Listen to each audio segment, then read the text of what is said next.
SM Store, amanah dalam muamalah.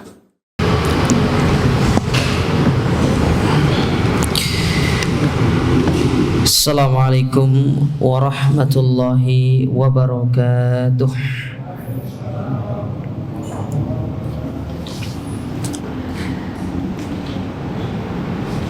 Innal hamdalillah nahmaduhu wa nasta'inuhu wa nastaghfiruh wa na'udzu billahi min syururi anfusina wa min sayyiati a'malina. Man yahdihillah fala mudilla lahu wa man yudlil fala hadiyalah. Wa ashhadu an la ilaha illallah wahdahu la syarikalah wa ashhadu anna Muhammadan abduhu wa rasuluh. Allahumma salli wa sallim wa barik wa an'im ala abdika wa rasulika nabiyina Muhammadin wa ala alihi wa ashabihi wa man tabi'ahum bi ihsanin ila yaumiddin wa sallama tasliman mazida. Amma ba'du. Kaum muslimin wal muslimat, para ikhwan dan akhwat, para jamaah salat maghrib dan isya Masjid Baitul Jannah yang semoga senantiasa dirahmati dan dimuliakan oleh Allah Subhanahu wa ta'ala. Alhamdulillah, puja dan syukur kita panjatkan kehadirat Allah Azza wa Jalla di kesempatan malam hari yang berbahagia ini. Kita dipertemukan dan dikumpulkan oleh Allah Azza wa Jalla di tempat yang mulia ini, di salah satu di antara rumah-rumah Allah, di salah satu taman di antara taman-taman surga yang ada di dunia. Kembali kita akan melanjutkan pelajaran kita. Masih kita membaca kitab Arba'in An-Nawawiyah atau syarah dari Arba'in An-Nawawi yang ditulis oleh Syekh Muhammad Ibn Shalih Al-Utsaimin, dan pembahasan kita terakhir sampai pada min fawaid hadal hadis, yaitu pelajaran yang bisa diambil dari hadis yang ke-9. Hadis yang ke-9 dari hadis yang dibawakan oleh Imam An-Nawawi.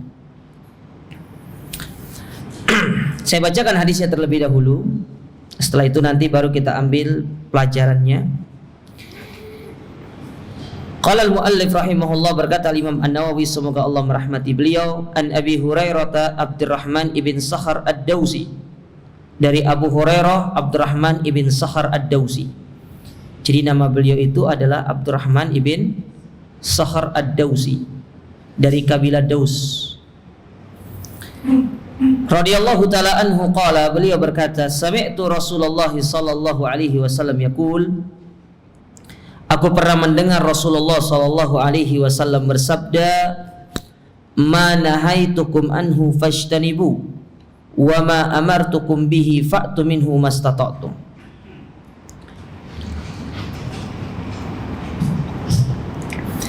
Apa yang aku larang kalian atasnya untuk dikerjakan, maka tinggalkanlah, dan apa yang aku perintahkan kepada kalian, maka kerjakanlah semampu kalian. Fa innama ahlakal ladzi min qablikum min qablikum kathratu masailihim wa ikhtilafuhum ala anbiya'ihim. Karena sesungguhnya perkara yang membinasakan umat-umat terdahulu di antara kalian, yaitu banyak bertanya dan menyelisihi apa yang diperintahkan oleh nabi-nabi mereka. Hadis ini hadis yang dikeluarkan oleh Imam Al-Bukhari dan Imam Muslim, dan hadis ini derajatnya adalah muttafaqun alaih. Taib, apa yang pelajaran yang bisa kita ambil dari hadis ini jamaah sekalian?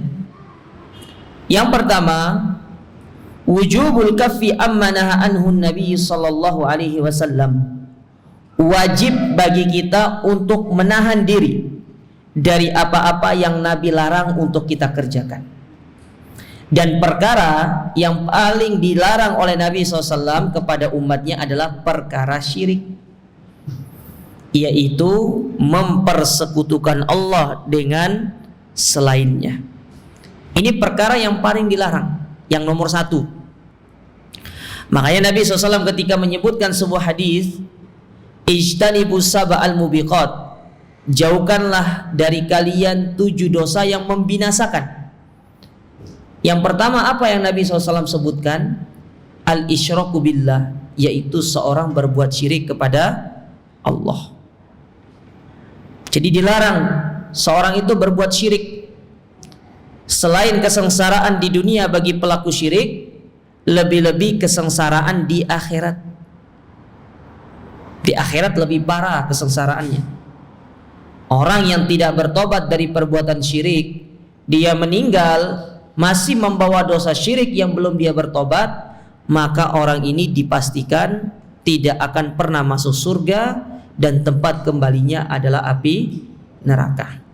Namun perlu diingat, memvonis orang itu pasti masuk surga atau neraka tanpa dalil yang qat'i yang jelas itu tidak diperbolehkan. Kecuali kalau sudah jelas dalilnya, orang ini masuk surga, orang ini masuk neraka, boleh kita katakan demikian. Contoh misalkan, Abu Bakar di surga karena dalilnya jelas. Umar di surga, dalilnya jelas. Abu Lahab, Abu Jahal di dalam api neraka karena dalilnya jelas. Tapi memvonis orang, kamu pasti masuk neraka, itu tidak boleh. Karena perkara meletakkan di dalam surga atau neraka itu merupakan hak dari prerogatifnya Allah Subhanahu wa ta'ala. Jadi kita tidak bisa. Namun memvonis secara zahir perbuatannya, perbuatanmu itu bisa menjerumuskan engkau ke dalam api neraka, itu boleh perbuatannya. Tapi secara individu itu yang tidak diperbolehkan. Bisa dipahami sampai sini jemaah ya?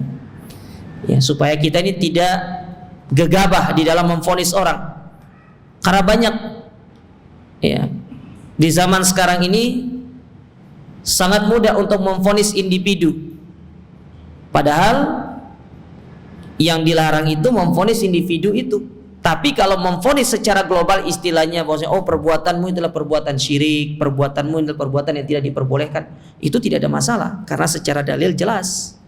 Yang dilarang itu adalah memvonis orang itu pasti masuk surga, pasti masuk neraka, padahal tidak ada dalil secara jelas yang menjelaskan bahwasanya orang itu pasti masuk ke dalam surga atau neraka. Jadi perkara yang paling dilarang oleh Nabi itulah perbuatan syirik. Dan itulah inti dari dakwah para nabi termasuk nabi kita. 13 tahun Nabi di Mekah hanya mendakwakan tauhid, mendakwakan yang namanya itu kembali kepada Allah dan meninggalkan perbuatan syirik. Murni itu tok yang didakwahkan. Hijrah ke Madinah, dakwah itu tetap berjalan, tapi ditambah dengan materi-materi yang lain seperti sholat, puasa, zakat. Dari sini kita tahu jamaah sekalian, satu pelajaran disebutkan oleh para ulama, bahwasanya memperbaiki akidah, memperbaiki tauhid itu tidak bisa hanya sehari 2 hari, butuh waktu lama. Karena ada orang yang sudah lama ngajinya dan dia merasa aman dirinya pasti akan selamat dari perbuatan syirik, tahu-taunya meninggal dalam kondisi berbuat syirik. Nah, kan gitu kan? Nah, ini yang perlu diwaspadai seperti ini. Kita ini tidak lebih beriman dari Nabi Ibrahim alaihissalam.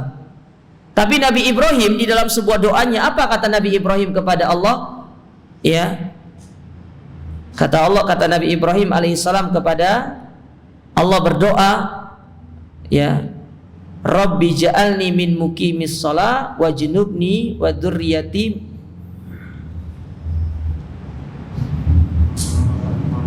Gimana doanya itu?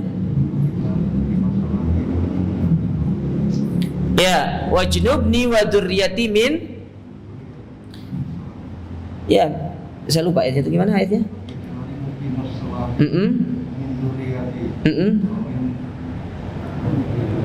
Wa min dzurriyyati.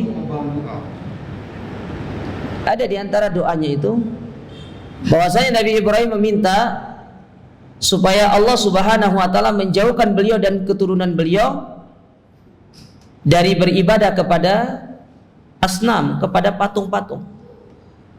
Jadi maksudnya Nabi Ibrahim saja, beliau itu berdoa kepada Allah supaya Allah menjauhkan beliau dari perbuatan syirik, padahal beliau seorang nabi. Itu loh maksudnya.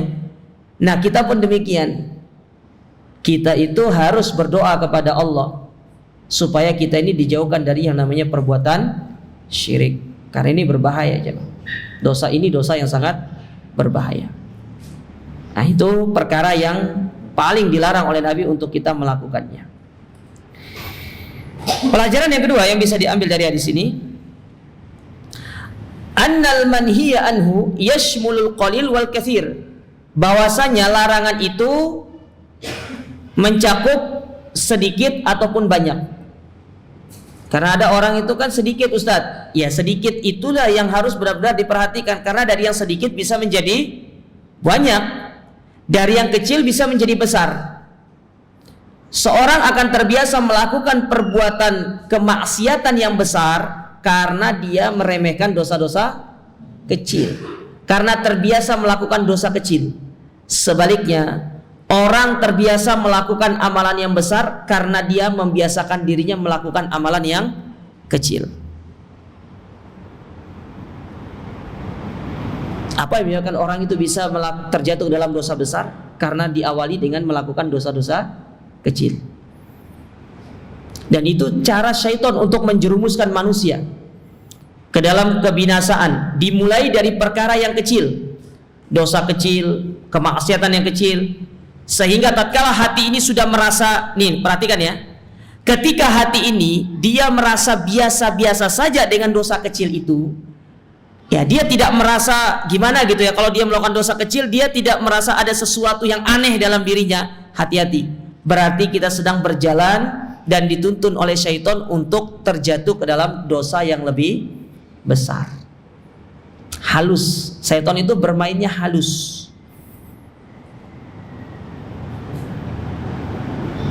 Tapi terkadang manusia tidak merasakannya.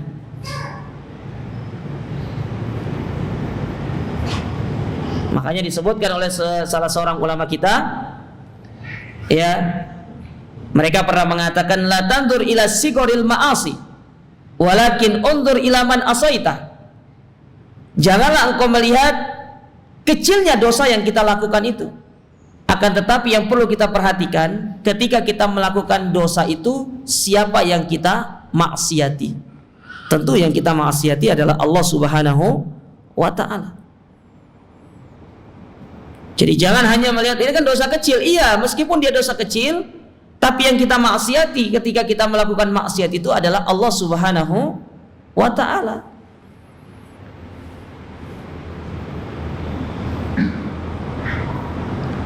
Maka jangan melihat, oh ini kan kecil Ustaz, ini kan sedikit Ustaz. Justru dari yang sedikit-sedikit itu akan menjadi besar, menjadi bukit. Sebaliknya seorang yang terbiasa melakukan amalan-amalan yang kecil, itulah yang akan memudahkan dia untuk bisa melakukan amalan-amalan yang lebih besar. Maka coba kita lihat, terkadang ada orang futur dalam beramal karena dia langsung tancap gas melakukan amalan yang besar. Sholat taraweh atau sholat tahajud langsung 11 rakaat cuma semalam, besoknya enggak. Coba kalau dia biasakan dari yang 2 rakaat tambah 1 witir, 2 rakaat tambah 1 witir, terus secara berkesinambungan selama 1 bulan dia mentraining dirinya, membiasakan dirinya, dia akan menganggap dirinya kayaknya masih kurang. Ditambah lagi dengan banyak-banyak, tambah 2, 4, 1, 4 tahajudnya, 1 witirnya, terus dibiasakan. Itu akan mempermudah kita untuk melakukan amalan yang lebih besar. Sama dengan sedekah contohnya. Antum sedekah langsung 1 juta, kaget. Tapi coba kalau dibiasakan dari yang terkecil 1000, yang penting ikhlas dulu, 1000, 2000, 3000. Untuk mengeluarkan yang lebih besar nanti itu sangat mudah. Dan tentu itu pasti akan ditolong oleh Allah Subhanahu wa ta'ala.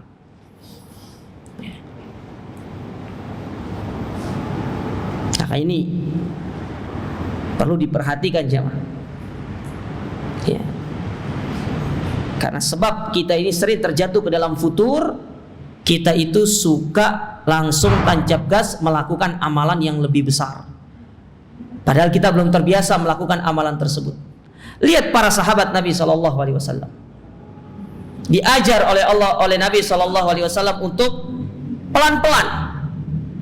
Ya, ketika diajarkan Al-Quran tidak langsung diajarkan per juz, tidak langsung diajarkan satu surat full, tidak, 10 ayat. Ketika mereka sudah terbiasa baru diajar lebih banyak. Sahabat itu digitukan jemaah, apalagi kita. Ya. Nah, ini perlu pembiasaan supaya kita ini tidak mudah terjatuh dalam futur. Karena tatkala seorang terjatuh ke dalam futur, malas di dalam beribadah, maka pasti dia akan disibukkan dengan perkara-perkara yang tidak ada manfaatnya alias sia-sia, dan itu menjadi pintu pertama dia masuk ke dalam perbuatan dosa.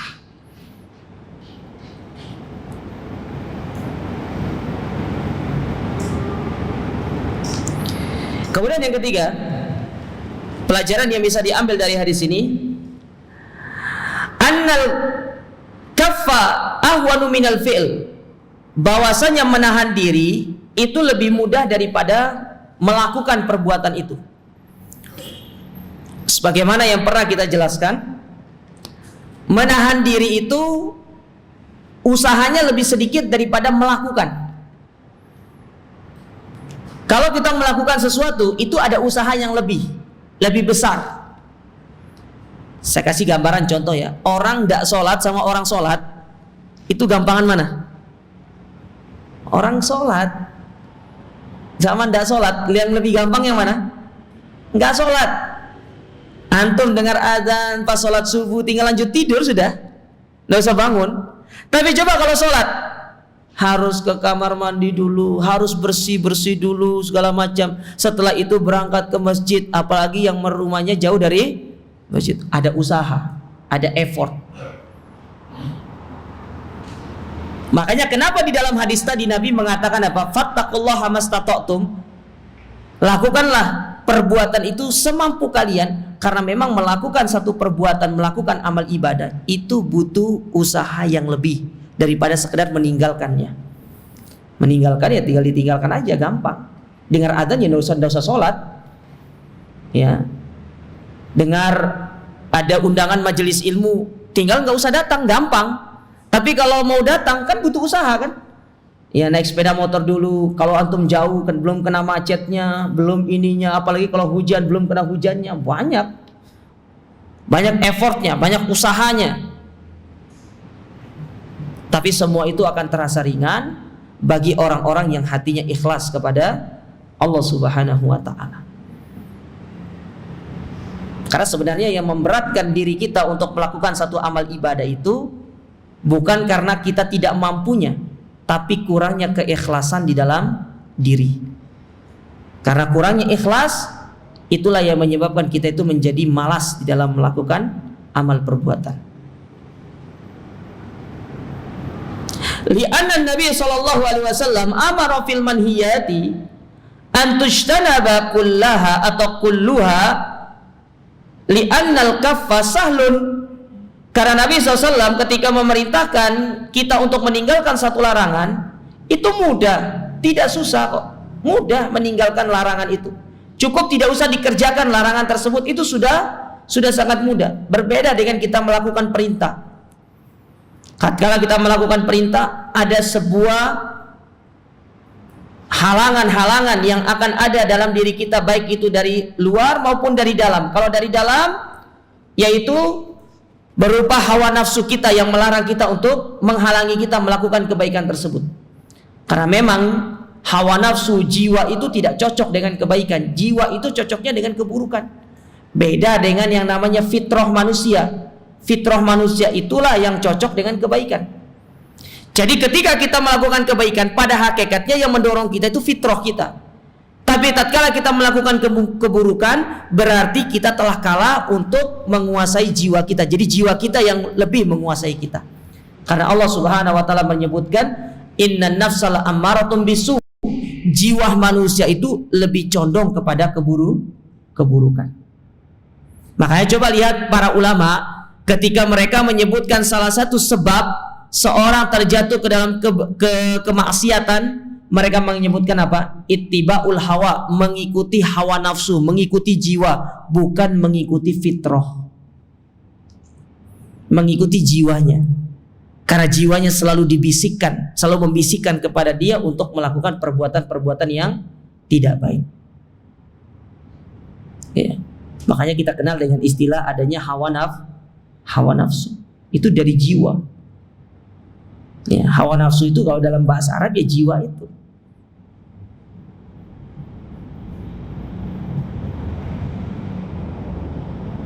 Nah, ini perlu diperhatikan jemaah. Ya.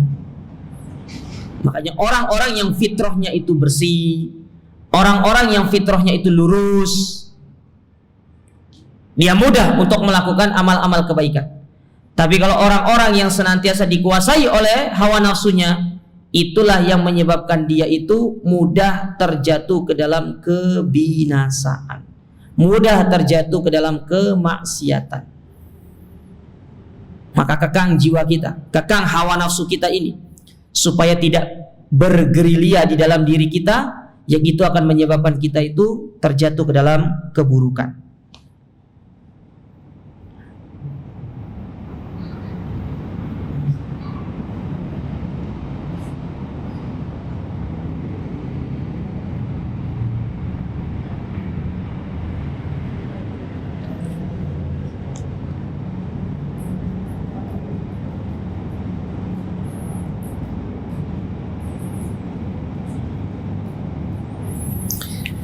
Kemudian disebutkan di sini, beliau membawakan contoh, hal yajuzu fi'lul muharram inda darurah amla.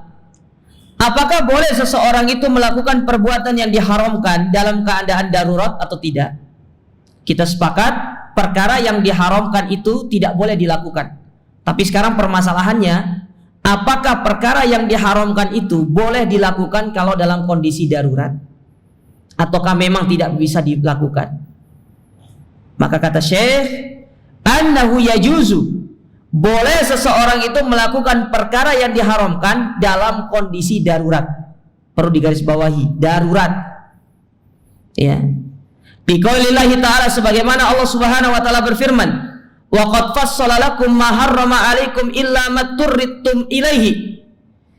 Padahal Allah telah menjelaskan kepada kalian apa yang diharamkan oleh Allah taala kepada kalian, kecuali jikalau kalian melakukannya dalam kondisi terpaksa. Mana contohnya? Memakan daging babi. Sepakat, Islam mengharamkan yang namanya daging babi, tapi dia boleh dimakan itu dalam kondisi darurat. Contoh, antum di tengah hutan, kelaparan, cuma ketemu sama babi, ya udah dimakan, tapi secukupnya, tapi jangan dibawa pulang juga. Ya, dibawa pulang jadi oleh-oleh untuk keluarganya. Ini ada daging katanya. Setelah dimasak dimakan, itu daging apa? Daging babi. Waduh. Kayak cerita, kita pernah diceritakan sama apa namanya yang di sini nih, markas TNI itu yang di jalan Waru, Bundaran Waru tuh apa itu? Koramil ya? Korem ya? Korem. Pimpinannya dan apa? Dan Rem ya. Pernah beliau itu melakukan kuliah umum gitu. Jadi dicerita pengalaman beliau di NTT dulu, pas waktu dinas di NTT itu ditugaskan. Diperintahkan anak buahnya untuk cari hewan buruan. Akhirnya anak buahnya ini karena sudah capek nyari itu enggak ketemu. Akhirnya yang ketemu itu cuma celeng katanya. Dibawa pulang. Ya. Dibawa pulang sama anak buahnya. Dimasak, dimakan sama komandannya. Kok enak dagingnya ini? Ditanya sama komandan, ini daging apa? Siap, rusak komandan. Jazakallah khair. Yang benar kamu, siap rusak komandan. Yang kedua, ditanya, yang benar kamu, siap celeng komandan. Aduh, katanya. Ya sudahlah, sudah masuk katanya. Ya. Itu bukan kondisi darurat. Darurat itu kalau antum di tengah hutan, misalkan dalam kondisi antum ini mau mati, tidak ada lagi yang bisa kita dapatkan kecuali kita hanya menemukan sesuatu yang diharamkan, maka boleh untuk sekedar menyambung nyawa. Tapi kalau untuk dibawa pulang sampai kenyang, ini tidak boleh, jemaah. Sekedar untuk menyambung nyawa saja. Ya. Di dalam kondisi darurat itu seperti itu. Contoh yang lain, misalkan ada orang yang terpaksa dia minum minuman keras, tapi kondisinya darurat. Tapi kalau kita lihat praktek di tengah lapangan bukan darurat. Ya.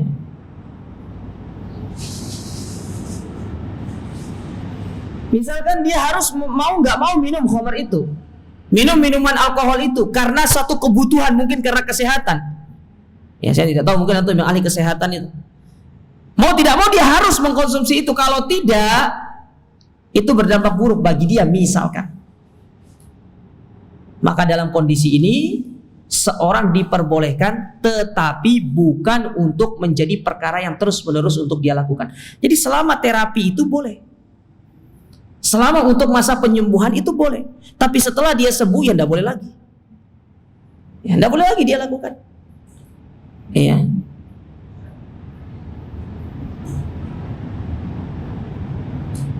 Nah, ini kalau dalam kondisi darurat. Ya. Tapi kalau tidak darurat ya tidak diperbolehkan. Ya. Dan ingat, darurat itu bukan berdasarkan persepsi kita, tapi darurat itu berdasarkan persepsi syariat. Karena kalau kita berdasarkan persepsi manusia, setiap manusia ini memiliki pandangan yang berbeda terkait masalah darurat. Tidak sama. Antara saya dengan antum, darurat itu pasti beda maksudnya. Ya. Tidak sama. Makanya syariat yang mengatur darurat itu seperti apa? Ya. Oleh karena kata Syekh di sini, seperti makan babi itu boleh kalau dalam kondisi darurat. Minum khamar terpaksa itu diperbolehkan. Akan tetapi ketika dia sudah keluar dari kondisi darurat tersebut, maka dia tidak boleh untuk mengkonsumsinya. Maka hukum itu kembali kepada hukum semula, yaitu haram. Tidak boleh lagi. Karena yang menjadikan dia turun statusnya yang tadi dari haram kemudian menjadi diperbolehkan karena kondisi. Ya, bukan zatnya. Zatnya memang haram, tapi yang menjadikan dia turun statusnya itu karena kondisi. Perhatikan jamaah ya, kondisi. Bukan zat dari barang itu. Zat barangnya memang sudah haram, tidak akan pernah berubah. Tapi yang menyebabkan dia turun itu adalah kondisi, keadaan yang kita alami. Itu yang menyebabkan hukum itu bisa menjadi turun, yang tadinya haram menjadi diperbolehkan dalam kondisi. Ya.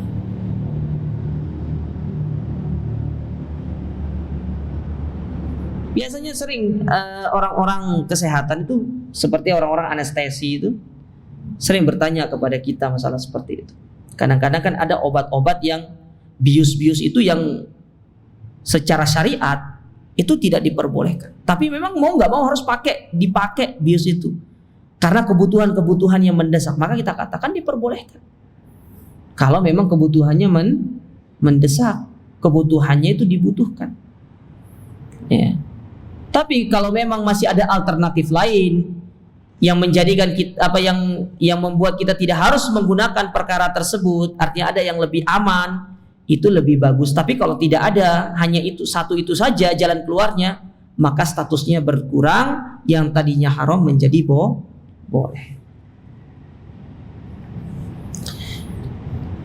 Nah, itu jawaban dari Syekh Muhammad bin Shalih Al-Utsaimin. Kalau ada yang bertanya kepada kita, bisa tidak perkara yang haram itu bisa menjadi diperbolehkan? Kita katakan boleh kalau dalam kondisi darurat. Kemudian pelajaran yang keempat yang bisa diambil dari hadis ini, annahu la yajibu min fi'lil ma'mur illa ma kana mustata'an. Bahwasanya tidak wajib melakukan satu perbuatan yang diperintahkan kecuali sebatas kesanggupan. Kenapa kita disuruh untuk melakukan satu perbuatan, perintah itu sesuai dengan sebatas kemampuan kita? ditakutkan akan terjatuh ke dalam perbuatan gulu. Apa gulu itu? Berlebih-lebihan. Karena ini penyakit, gulu ini penyakit jamaah. Berlebih-lebihan ini penyakit yang berbahaya, penyakit laten yang sampai saat ini masih ada di tengah-tengah umat. Gulu, berlebih-lebihan.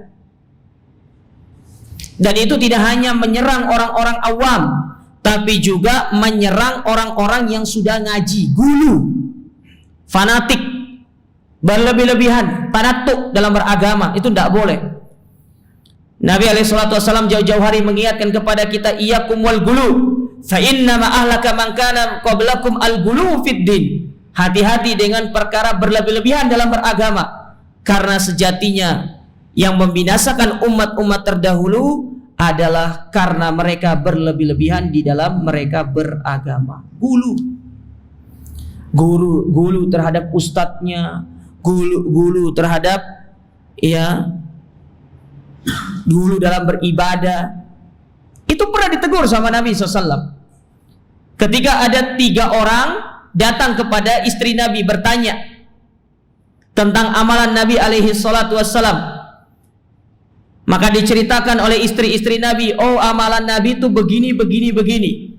Maka ketiga orang ini ketika mendengar jawaban dari istri Nabi, mereka berkesimpulan, yang satu mengatakan, adapun aku akan senantiasa berpuasa, tidak akan pernah berbuka. Jadi tidak ada hari yang dia lalui di dalam kehidupannya pasti dia berpuasa. Tidak waktu untuk berpuasa. Bukan puasa Daud lagi, tapi puasa sepanjang hari, sepanjang waktu dia berpuasa. Yang kedua katanya, saya tidak akan menikahi wanita. Saya akan senantiasa jomblo, fokus untuk beribadah kepada Allah. Karena dia beranggapan kalau menikah itu akan menyibukkan dia dengan urusan rumah tangga dan menjadikan dia tidak fokus di dalam beribadah. Yang ketiga, orangnya mengatakan apa? Saya akan senantiasa sholat malam dan tidak akan pernah tidur. Sampai kabar ini kepada Nabi, didatangi sama Nabi SAW, ditegur, kalian bertiga yang mengatakan begini-begini, kata mereka, iya. Maka Nabi mengatakan kepada mereka, wallahi inni atqakum billah, aku adalah orang yang paling bertakwa kepada Allah dari kalian. Aku menikah, aku tidur, aku sholat, aku puasa, aku berbuka. Lalu apa kata Nabi kepada mereka? Barang siapa yang tidak mau mengikuti contohku, maka hati-hati, mereka bukan termasuk dari golonganku. Ini contoh gulu dalam beragama, melampaui batas. Syariat sudah menetapkan begini, ya sudah tinggal dikerjakan aja, tidak perlu cari yang lainnya. Tidak perlu kita mencari-cari yang lain. Apa yang sudah ditetapkan syariat, itulah yang kita kerjakan. Apa yang sudah diberikan contoh oleh syariat, itu sudah yang kita amalkan. Karena kalau kita berlebih-lebihan, itu berbahaya. Di satu sisi itu termasuk perkara yang dilarang, di satu sisi orang yang melakukan gulu, berlebih-lebihan, melampaui batas di dalam dia beragama, terjatuh nanti ke dalam perkara melakukan amalan yang tidak dicontohkan oleh Nabi. Ini banyak dampaknya. Banyak dampaknya. Makanya Nabi melarang sesuatu itu bukan karena tidak ada dampaknya, banyak dampaknya. Salah satunya gulu itu. Maka semampu kita. Lihat, agama Allah itu mudah jemaah. Innallaha yuridu bikumul yusra wa la yuridu bikumul usra. Allah itu menginginkan kemudahan kepada kita, tidak menginginkan kesukaran. Mana contohnya Allah memudahkan kita, memberikan kemudahan kepada kita? Allah menjadikan dalam beberapa masalah agama itu ada namanya rukhsah, keringanan.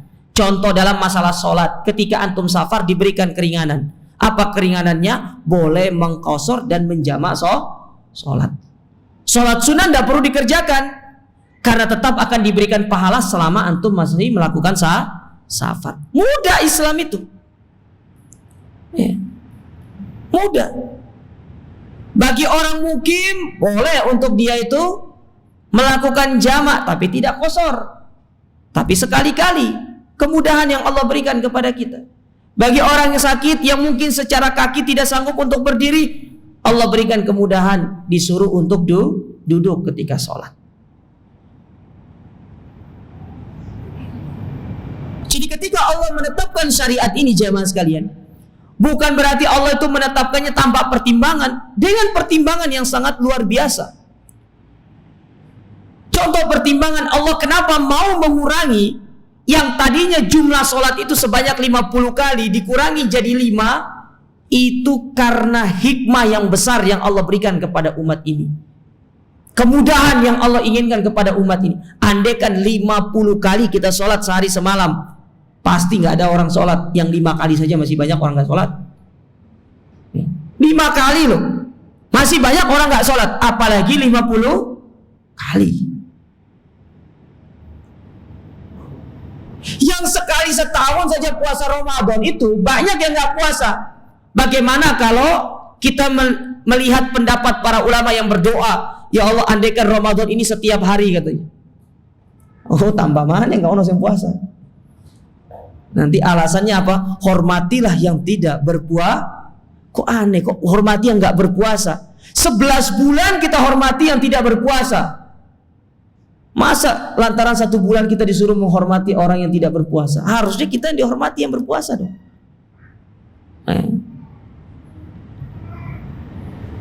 Mudah. Islam itu mudah. Allah menghendaki kemudahan kepada kita. Cuma yang menjadikan agama itu menjadi sulit ya individu kita. Kita itu. Ya. Kita. Saya kasih contoh sederhana. Perkara yang membuat kita itu sulit. Nikah. Akhirnya banyak orang gak jadi nikah, gagal nikah gara-gara terlalu dipersulit. Kalau anak pertama sama anak pertama gak boleh nikah katanya.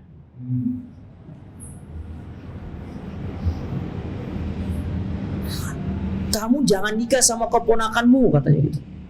Ya, nanti orang bilangnya kamu gak laku. Atau ada yang bilang nanti kalau kamu nikah sama keponakanmu itu rumah tanggamu tidak bagus. Ali bin Abi Thalib itu nikah sama Fatimah. Ali itu pamannya, Fatimah itu keponakannya. Rumah tangganya bagus tuh.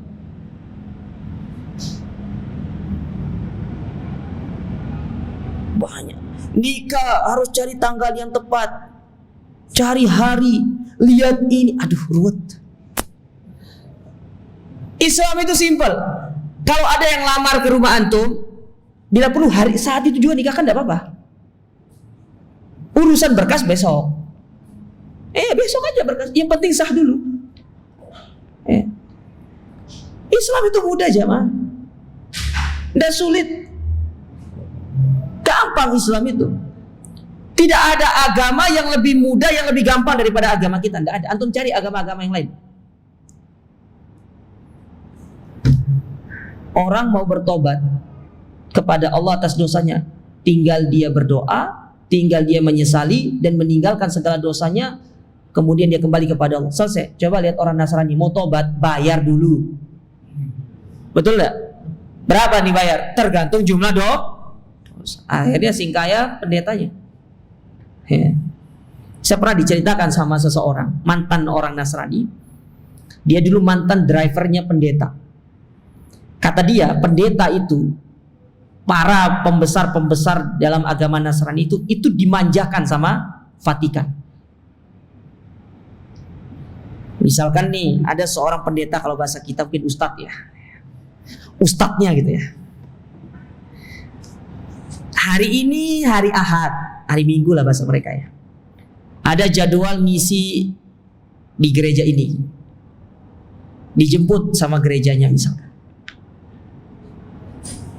Naik Alphard. Sementara pendetanya belum punya. Dijemput misalkan. Kalau bilang pendetanya begini misalkan, kok mobilnya enak ya? Ini mobilnya apa? Oh Alphard katanya. Itu seminggu kemudian mobil itu ada di rumah pendeta itu. Ada di rumah pendeta itu. Dikasih.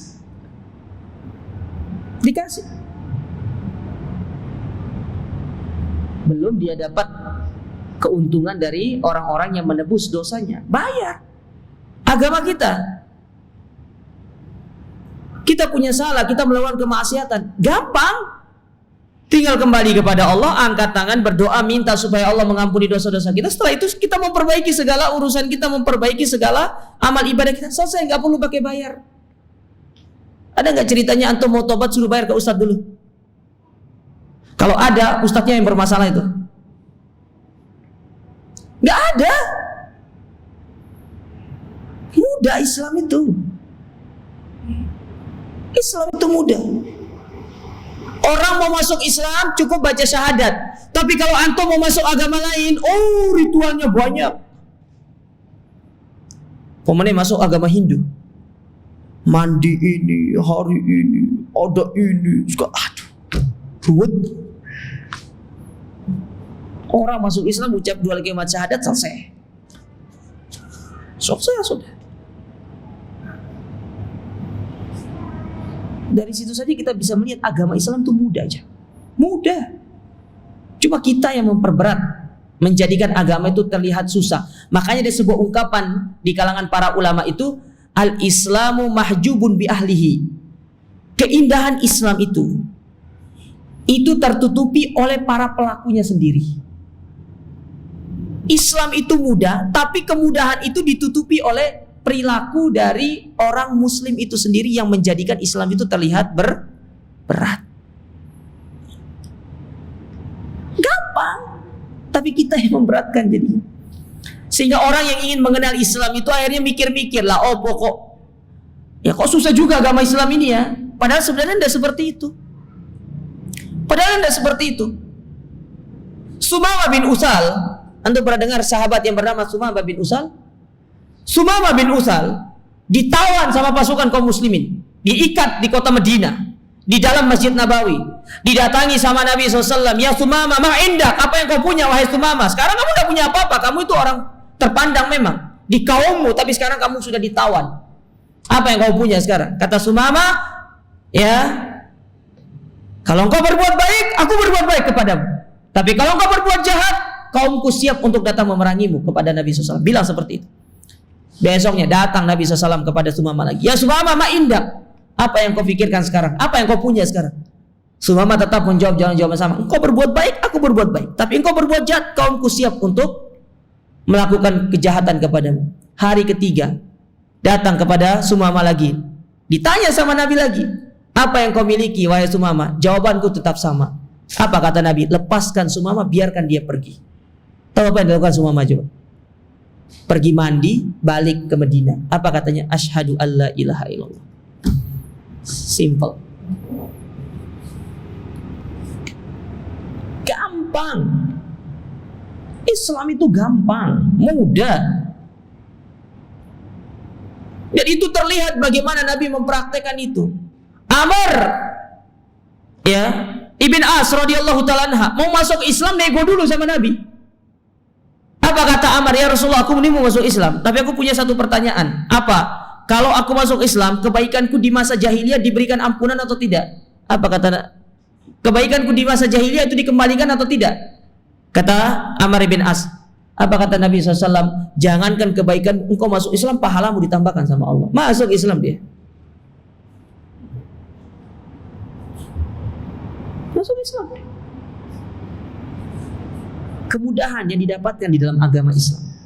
Tapi yang menjadikan Islam itu menjadi sulit adalah diri kita.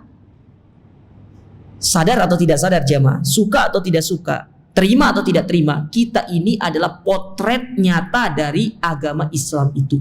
Orang melihat itu bukan dari Al-Qur'annya, melihat dari kitanya pertama. Iku muslim benar gak sih? Benar gak sih dia mereka nih? Gimana sih akhlaknya itu? Gimana sih perilakunya? Bagaimana muamalah? Dilihat. Ya, dilihat. Ya. Oleh karena itu jamaah sekalian, nah ini perlu untuk diperhatikan bahwasanya agama kita ini agama yang mudah, tapi yang menjadikan agama kita sulit adalah diri kita sendiri. Sudah dan ya? Ya. Baik. Allah taala alam. Ini ya yang bisa kita ambil pada kesempatan yang berbahagia ini. Adapun setelah Isya maka kami mohon maaf, kami belum bisa melanjutkan untuk pertemuan kali ini. Dan semoga di pertemuan berikutnya kita bisa melanjutkan kajiannya di ba'da isya. Wallahu taala alam.